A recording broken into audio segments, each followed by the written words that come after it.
Now, Prince Harry and Spare, we are told, are we not, that this was a spectacular #1 best-selling book around the world, making, of course, a lot of money for the troubled prince, some people might say, the former royal, and, of course, his publisher, Penguin Random House.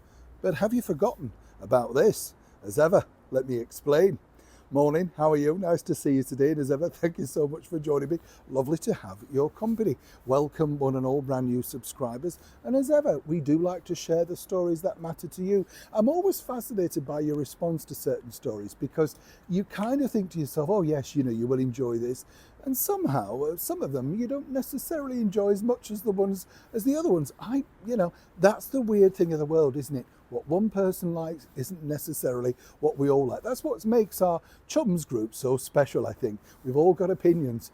Good though, absolutely. Back as ever to your royal story. Now this I found fascinating, because if you cast your mind back when Prince Harry signed that mega deal with Penguin Random House, it wasn't just one book, there were 4 books. Oh, we were told it was all going to be spectacular.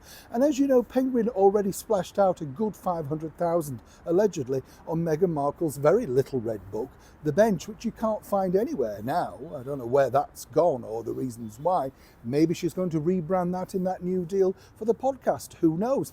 What's fascinating here, though, is this. If you remember, on the press release for Prince Harry's Spare, he basically said that he was going to tell his story, not, the prince who was born, but the man that he's become. And we all thought, wow. Now, we all know the man he's become, and we all know what he said in the book, in Spare, don't we?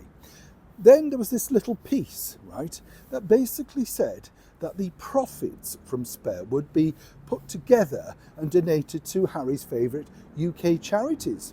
And that's fascinating, so we put a call into a few of these charities, and sadly, and as ever, we have to say allegedly, it doesn't appear that that's now filtered through. Now, in the book world, a year down the line, your profits are definitely worked out, shaped out, and as we're coming into the next financial year, starting in April 2024, we should finally find out exactly how much profit or charitable donations that Prince Harry has donated from this mega-selling book, Spare. I know that Harry and Meghan have donated, and I say that loosely, aligned themselves to certain things which have been very charitable. But this would be a very big payday.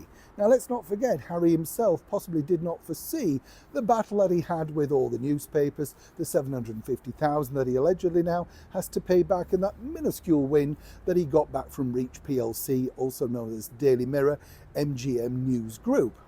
Either way, though, it's down there in print, and I would suspect, and I'm sure you'll all agree, that Penguin Random House, alongside Prince Harry, will have to make something rather public rather soon, or else it will look like they're simply giving us a bit of spare change. Neil Sean, Eaton Square, London.